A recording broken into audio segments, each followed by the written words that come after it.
This is the pre-recorded class for Study Unit 7 that was scheduled for 23 September, but due to unforeseen circumstances, apologies about that again, but maybe it's for the best because then you can revert back to the video closer to the exam, because I'm going to share some nice tips that are linked to the exam and how you can expect to be assessed. And I'm only going to focus on those specific outcomes, specifically for descriptive questions and the application questions. Just to take note of the learning outcomes for exam assessment purposes. Not sure about the assignment. You just have to go back to see which ones are relevant for the assignment and check in with me if you need advice on completing those, but it should be straightforward. Learning outcome 1 is important for the descriptive questions.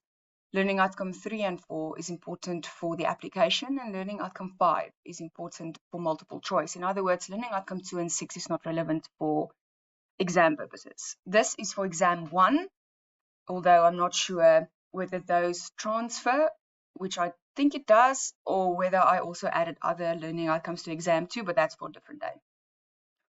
Just an introduction, corporate social responsibility, and I have to say this textbook really dumbs it down. The previous textbook really went to town with all of the content, with the 4 elements, and with practical execution.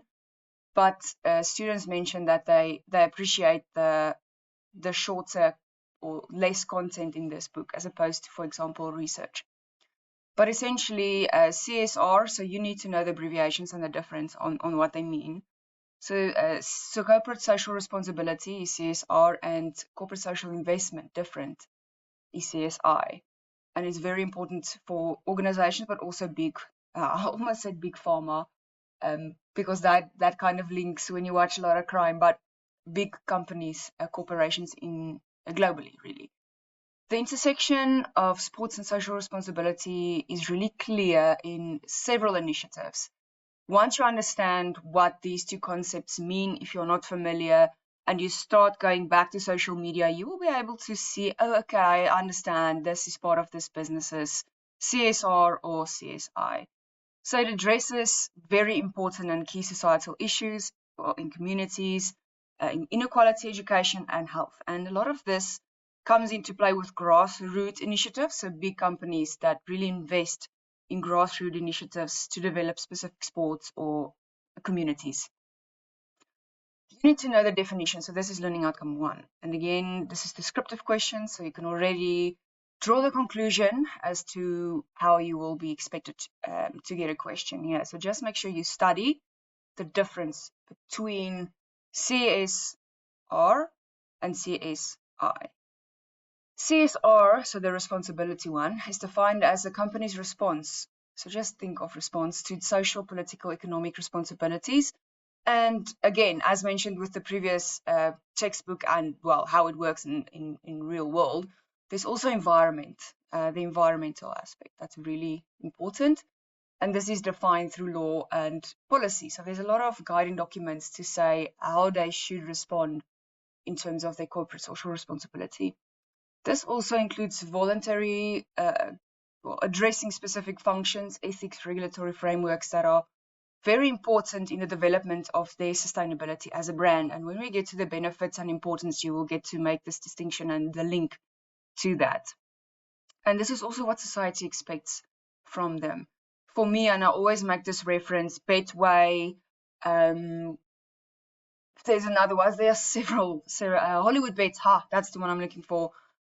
They have a bigger responsibility towards society because kind of it's a very yin-yang, because they are kind of the responsible for, well, not poverty or increasing poverty, but a lot of people would rather gamble because of an addiction.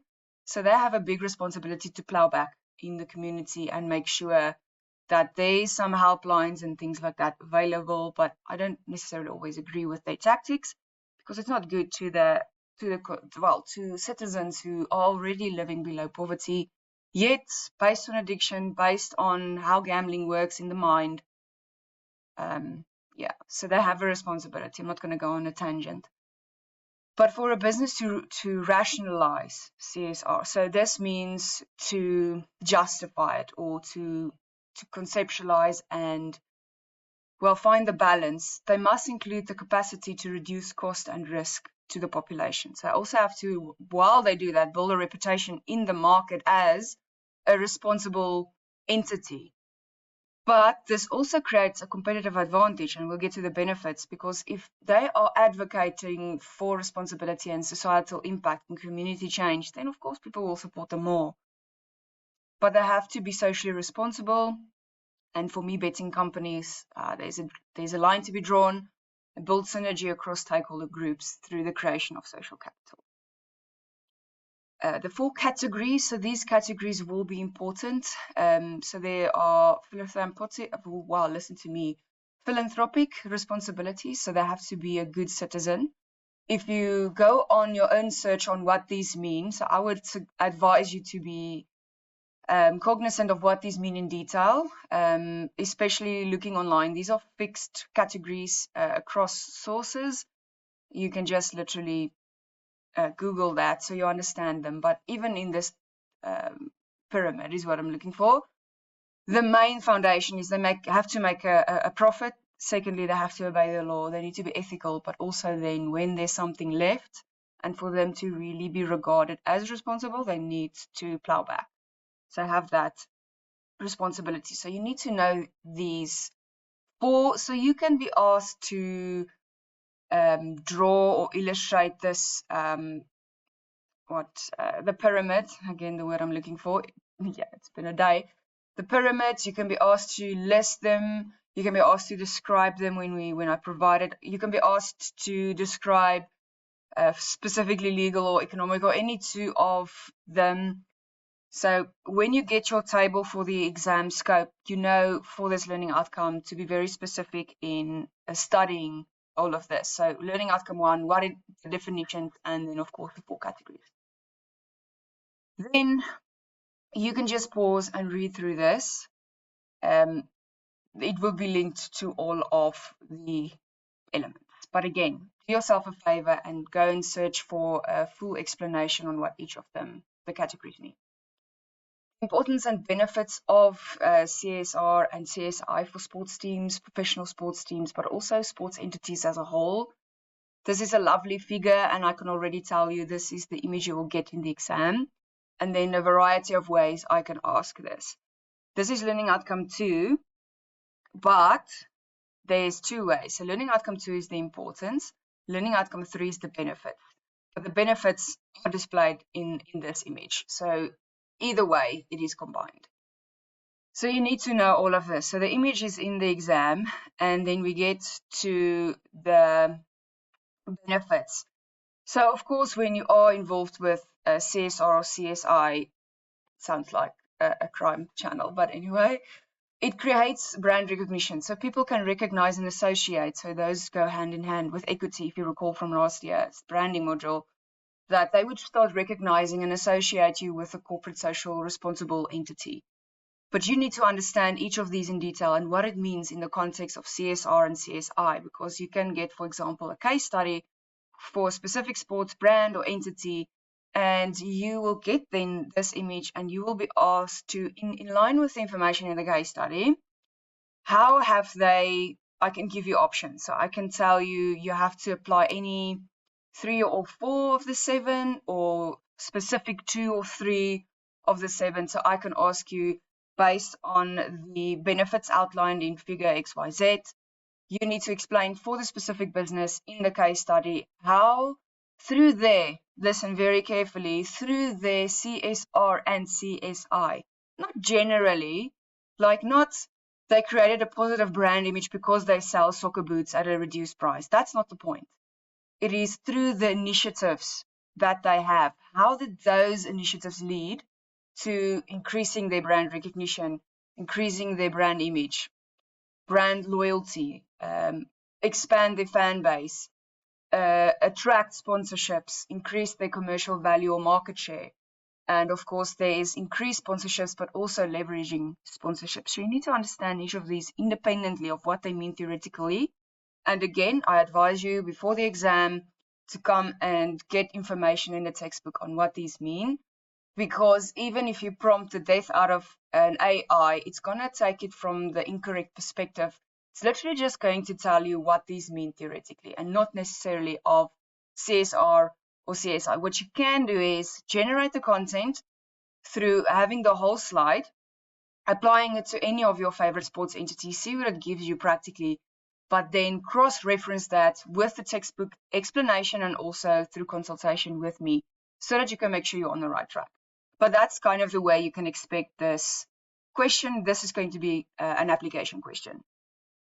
Next is also going to be an application question, and these are the keyword here being strategies. So you need to distinguish between what are the benefits and then also the strategies, because you can easily interpret this as why would this sports entity use CSR and CSI initiatives? And then as a strategy, yeah, of course it is to enhance the sponsorships or enhance their brand image. But in this case, this is benefits. These are the strategies. So be very cognizant of the difference. For this question, you can be expected to either apply CSR, one or two of them, CSI, one or two of them, without naming them, or I can ask you, do youth sports programs and health and social welfare initiatives.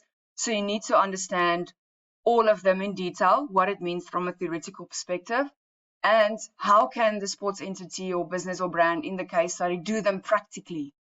So what would be, if we take CycleLab from test 2, youth sports programs would be getting youth active, sponsoring, so investment, sponsoring a school with the equipment, the bicycles, and then start a training camp, and also sponsoring their entries to school sports programs. That would be an investment. Then that would then on the CSR, which is interlinked then, through their investment, is they would promote diversity and inclusion. So they want to include all ages, starting with youth. So these can be interlinked, but from an independent perspective, you need to be able to explain how the business, so application-based, how they can execute environmental sustainability initiatives. What does that look like? How can they promote diversity and inclusion? So you have to consider the target population or the community, the customer, in the case study, and where are gaps that they can fill in terms of inclusion and diversity.